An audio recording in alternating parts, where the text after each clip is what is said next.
আসসালামু আলাইকুম। আজ আমি একটি রেসিপি নিয়ে আসছি। আজ আমি রান্না করব মুরগির গোশত দিয়ে আলু দিয়ে।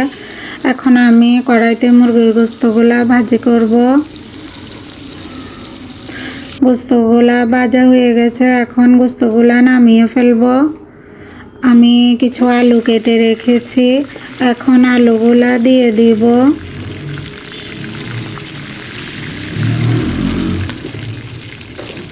আলুগুলা দিয়ে দিলাম। আলুগুলা ভাজা হয়ে গেলে আলুগুলা তুলে নেব।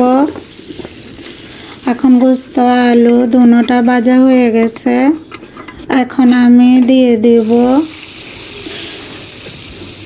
পেঁয়াজ বাটা, আদা রসুন বাটা দিয়ে দিলাম। এরপর দিয়ে দিব তেজপাতা, এলাচ, তারপর দিয়ে দিব গোশতের মশলা, স্বাদ মতো লবণ, হলুদ মরিচ গুঁড়ো দিয়ে দিলাম। এরপর আমি সুন্দর করে মশলাগুলা কষিয়ে নেব।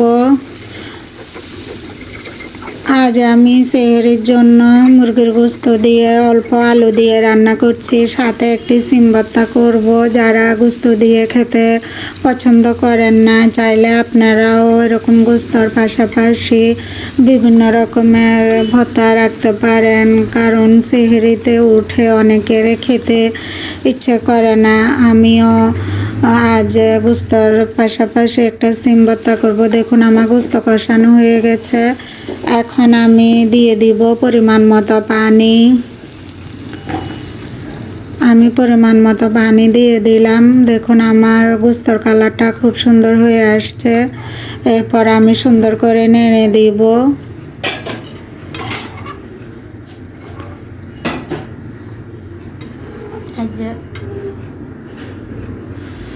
সুন্দর করে নেড়ে দিলাম। এরপর আমার গোশতটা হয়ে আসলে গোশতটা আমি নামিয়ে ফেলব।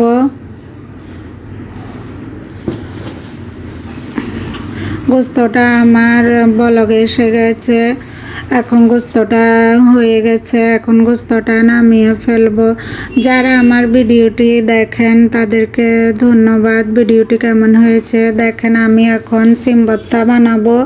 আমি আগে সিম আলুগুলো সিদ্ধ করে ঢেলে রেখেছি, ধনিয়া পাতা, পেঁয়াজ কেটে নিয়েছি, 2টা শুকনো মরিচ পুড়ে নিয়েছি। এখন আমি এগুলো ভালো করে মেখে নেব।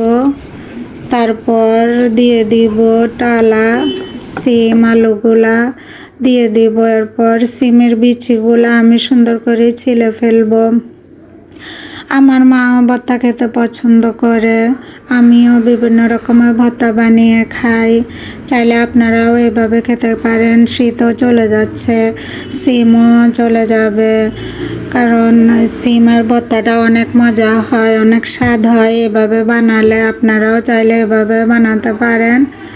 আমি এখন সুন্দর করে ভর্তাটা মেখে নিচ্ছি।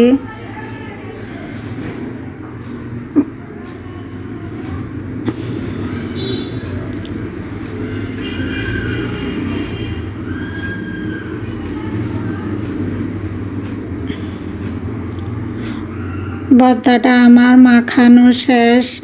এরপর দিয়ে দিব একটু সরিষার তেল। সরিষার তেল দিলে ভর্তার ঘ্রাণটা অনেক সুন্দর হয়, ভর্তার স্বাদ বেড়ে যায়।